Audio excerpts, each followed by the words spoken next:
देखेंगे G20 की meetings होने जा रही हैं। अगला ये एक हफ्ता पूरा इंडिया के लिए बहुत ज़्यादा अहम है। दुनिया भर के लीडर जो हैं 20 बड़ी इकॉनमीज़ इंडिया में पहुंच चुकी हैं और जिस तरह इंडिया उनका वार्म वेलकम कर रहा है, मैं कहती हूँ काबिले दीद है, देखने के काबिल है। और मैं यहाँ बैठ के इंजॉय कर रही हूँ जिस तरह से वो G20 की मीटिंग करवा रहे हैं। आज तक G20 मीटिंग किसी मुल्क ने इस तरह से नहीं करवाई जिस तरह इंडिया में करवाई जा रही है। पावर एटमी ताकत है, ठीक है ना। एटमी ताकत होने के बावजूद अगर बांग्लादेश वहाँ जा सकता है, बांग्लादेश एटमी ताकत नहीं है, बिल्कुल ऐसे बांग्लादेश जा सकता है, हाँ। तो हमारे लिए कितनी शर्मिंदगी है कि यार उन्होंने हमको नहीं बुलाया। नहीं, कभी ये सोचा नहीं था। मेरे ख्याल में ये मेरी 35 साल एज हो गई है, तो मेरी जितनी उम्र है ना, ये इससे बदतरीन दौर मैंने नहीं देखा।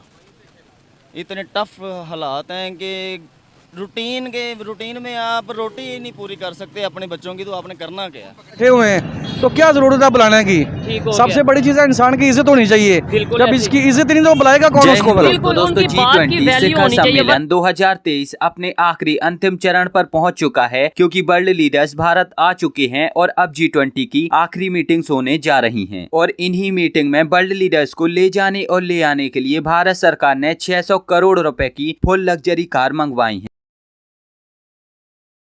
असल में इंडिया, पहली बात तो ये है कि इंडिया और पाकिस्तान हो नहीं सकता ये। दूसरी बात ये है कि हमारे हुक्मरानों की इज्जत नहीं है। ठीक है ना। अगर कोई पावर वाला हुक्मरान हो ना फिर तो लाजमी उन्होंने बुलाना था, लेकिन ऐसे ही पावर वाला कोई है नहीं है। पता है सब चोर डाकू बैठे हुए हैं, तो क्या जरूरत है बुलाने की। सबसे बड़ी चीज है इंसान की इज्जत होनी चाहिए। जब इसकी इज्जत नहीं तो बुलाएगा कौन उसको। बिल्कुल उनकी बात की वैल्यू होनी चाहिए, वर्थ होनी चाहिए। कुछ लोग ये कहेंगे कि भाई पाकिस्तान G20 का मेंबर ही नहीं है तो बुलाएंगे क्यों, लेकिन बांग्लादेश भी नहीं है, किसी को गेस्ट मेंबर के तौर पे बुलाया जा सकता है। और सिर्फ G20 नहीं, ओवरऑल हम अगर बात करें पाकिस्तान में क्यों नहीं इस तरीके से कोई US का प्रेसिडेंट पाकिस्तान में क्यों नहीं आता, अमेरिका के प्रेसिडेंट यहाँ क्यों नहीं आते। बस ये कमजोरी है ना। तारीफ करते हैं, अपने हुक्मरानों की तारीफ करते हैं। अच्छा, हाँ, वो कहते हैं भाई हमारे मुल्क के लिए जो सही है वो हमारे लिए भी सही है। जबरदस्ती तो यही वजह वो आगे जा रहे हैं। ये देखें, ये बड़ी बात है। हमें कोई पूछता है तो हम क्या बोले भाई। उनको भी पता है भाई तुम्हारे आगे हमारे हुक्मरानों के पास पाँव पकड़ते हैं, तो फिर हम अपने हुक्मरानों पे कैसे फख्र करें। ठीक है। अब दरअसल 8 सितंबर से ही वर्ल्ड लीडर्स ने भारत में आना शुरू कर दिया है, जिसमें सबसे पहले बांग्लादेश की प्रधानमंत्री शेख हसीना भारत आई थी। फिर उनके बाद ब्रिटेन के प्रधानमंत्री ऋषि सुनक भारत आए। फिर उनके बाद अर्जेंटीना के राष्ट्रपति भारत आए। फिर उनके बाद जापान के राष्ट्रपति फुमियो किशिदा भारत आए। फिर उनके बाद अमेरिका के राष्ट्रपति जो बाइडेन भारत आए। फिर उनके बाद तुर्की के राष्ट्रपति एर्दोगान और कनाडा के राष्ट्रपति जस्टिन ट्रूडो भी भारत आए। और इन सब के अलावा भी साउथ कोरिया के राष्ट्रपति भी अपनी पत्नी के साथ भारत आए। इजिप्ट के राष्ट्रपति भी भारत आए। साथ ही साथ UAE के राष्ट्रपति भी भारत आए और सऊदी अरेबिया के जो प्रिंस हैं वो भी भारत आए। और इन सब के अलावा भी ऑस्ट्रेलिया के राष्ट्रपति भारत आए, रूस के विदेश मंत्री भारत आए, चाइना के प्रधानमंत्री भारत आए और जो वर्ल्ड बैंक, यूनाइटेड नेशन और IMF के चीफ हैं वो भी भारत आए। और इन वर्ल्ड लीडर्स का भारत में बहुत ही ज्यादा भव्य और परंपरागत तरीके से स्वागत किया गया था। और इन वर्ल्ड लीडर्स को ये स्वागत इतना ज्यादा पसंद आया था कि जो IMF की चीफ थी वो तो नृत्य देखकर खुद ही नृत्य करने लगी थी। इन वर्ल्ड लीडर्स के लिए दिल्ली में दुनिया की सारी हाई क्लास सुविधाएं उपलब्ध कराई गई हैं। इसी के साथ साथ वर्ल्ड लीडर्स को एयरपोर्ट से पिकअप करने के लिए और G20 मीटिंग के दौरान उनको एक कार्यालय से दूसरे कार्यालय में ले जाने के लिए भारत सरकार ने 600 करोड़ रुपए की फुल लग्जरी कार किराए पर ली है। वर्ल्ड लीडर्स के ठहरने के लिए दिल्ली की सबसे लग्जरी होटल ताज पैलेस और ITC मॉल में उनकी ठहरने की सारी व्यवस्थाएं की गई हैं। साथ ही साथ उनको खाना में 250 से 500 अलग अलग देसी और विदेशी डिश तैयार की गई। भारत के अंदर दुनिया की सबसे बड़ी एक डिप्लोमेटिक समिट हो रही है, जिसमें भारत जारी बात है होस्ट है। और अगर आप देखें प्राइम मिनिस्टर मोदी का ट्विटर हैंडल देखें तो उस ट्विटर हैंडल से आपको पता चलेगा कि वो किस लेवल और किस कैलिबर की बातें हो रही हैं। वो कह रहे हैं जी आज शाम को मैं मॉरिशस के प्रेसिडेंट, बांग्लादेश की वज़ीर आज़म और अमेरिका के सदर जो बाइडेन को अपने घर जो है वो बुलाऊंगा शाम को।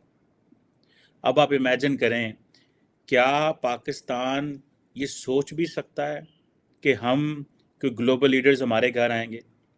आपको पता है कि बांग्लादेश के अंदर फ्रेंच प्रेसिडेंट और रशियन फॉरेन मिनिस्टर जा रहे हैं। मुझे नहीं याद कब पाकिस्तान के अंदर फ्रांस के सदर आए थे, और ये वही फ्रांस के सदर है, ये वही फ्रांस है जिनके साथ ताल्लुकात ख़राब करने के लिए हमारे मजहबी हलकों ने और हमारी कुछ मेन स्ट्रीम दाएं बाजू की सेंटर राइट पॉलिटिकल पार्टीज, जिसमें इमरान खान का भी किरदार है, ताल्लुकात ख़राब करने में पूरा जोर शोर डाला। फ्रांस बड़ी बात है, बड़ी तैयारियां हैं, बड़ी गहमा गहमी है। बल्कि मैं हैरान हूँ, जो नंबर्स मैंने देखे वहाँ तैयारी की हुई है जो उन्होंने भारत नई दिल्ली में 20 बुलेट प्रूफ गाड़ियां ली गई हैं, 4 फाइटर जहाज उड़ते रहेंगे ऊपर, 1,30,000 सिक्योरिटी के लोग जो हैं वो सिक्योर करेंगे उस एरिया को, 475 जो पुलिस वैन्स हैं वो हैं वहां पे। अमेजिंग, मैं जो उन्होंने इसकी सारी तैयारी की है, इट्स अमेजिंग। मैं समझता हूँ it's a big honour for South Asia, it's no question about it. बल्कि इसके अंदर जो है कई पॉलिटिकल गेम्स भी जारी हैं। मोदी साहब जो है वो जकार्ता गए कल 9 घंटों के लिए, सुबह 8 से लेकर 6:30 बजे तक।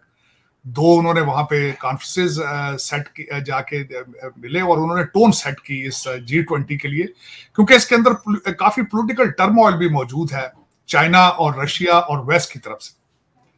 उन्होंने मैरीटाइम समिट भी जाके अटेंड की और आसियान को भी अटेंड किया, और खासकर उन्होंने वहां पे जाके साउथ चाइना सी को एड्रेस किया, जो कि चाइना के लिए बड़ा सेंसिटिव है, और जो खासकर उन्होंने वहां पे मैरीटाइम लॉज रूल्स उनके बारे में बात की। मेरे ख्याल में मोदी साहब वहां पे गए थे थोड़ा अमेरिका को खुश करने के लिए, और मेरे ख्याल में ही वाज वेरी सक्सेसफुल, क्योंकि ये अमेरिका चाहता था कि थोड़ा सा चाइना को दबाया जाए मैरीटाइम लॉज के हवाले से, और जो नेविगेशन के हवाले से और फ्रीडम ऑफ नेविगेशन के हवाले से। ईस्ट जो एशिया समिट है जिसके पहले 16 मेंबर थे, अब 18 मेंबर है उसके। तो मेरे ख्याल में मोदी साहब has done a very successful work there in Jakarta और केम बैक। अब देखें आने वाले दिनों में क्या होता है। जो टोन बड़ी अच्छी सेट उन्होंने की है, इसका जो खासकर मोदी जी ने जो वहां पे स्पीचेस दी हैं, उन्होंने उसमें कहा कि 21st century is the Asia century, और हम आफ्टर कोविड जो है इसके ग्लोबल साउथ के हवाले से हम ग्लोबल साउथ की इकोनॉमिक स्टेबिलिटी चाहते हैं। तो आज के दिन से ही G20 के जो छोटे छोटे जो समारोह हैं वो स्टार्ट होने वाले हैं। भरतनाट्यम कई जगह पर हो रहा है, मेल जोल खान पान बहुत जगह पर हो रहा है, लेकिन प्रॉपर हिंदुस्तान के भारत के रीति रिवाज से हो रहा है, भारत की प्रथाओं को ऐड करके हो रहा है। बहुत बड़ी बात है कि हमारे हिंदुस्तान के दिल्ली जो राजधानी है हमारा देश का, उसमें यूएस प्रेसिडेंट जो बाइडेन आने वाले हैं, चाइनीज प्रेसिडेंट जीपिंग आने वाले हैं, रशियन के प्रेसिडेंट आने वाले हैं, कनाडा के प्राइम मिनिस्टर जस्टिन टुरेंडियो आने वाले हैं, ब्रिटिश प्राइम मिनिस्टर हमारे फेवरेट ऋषि सोनक आने वाले हैं। वो तो जोर से कहेंगे, एकदम फ्लाइट से उतरते ही कहेंगे जय सिया राम। उसके बाद जापानीज प्राइम मिनिस्टर है, पियोमो है, ऑस्ट्रेलिया के प्राइम मिनिस्टर हैं, एंटनी है, जर्मन चांसलर है, ओलाफ है, सऊदी अरबिया के क्राउन प्रिंस सलमान खुर्शीद हैं, टर्किश के प्रेसिडेंट है, ब्राजील के प्रेसिडेंट है, बांग्लादेश के प्रेसिडेंट है, और भी बहुत सारे देशों के प्रेसिडेंट। और अब भारत सरकार जो इतने खास तरीके से इस G20 मीटिंग को करवा रही है, इतनी सारी व्यवस्थाएं करवा रही है और इतना सारा पैसा खर्च कर रही है, तो इस सब पर आपकी क्या प्रतिक्रिया है वो मुझे नीचे कमेंट में जरूर बताओ। और अगर आपको ये वीडियो अच्छी लगी है तो प्लीज इस चैनल को सब्सक्राइब करके बेल आइकन जरूर दबाओ।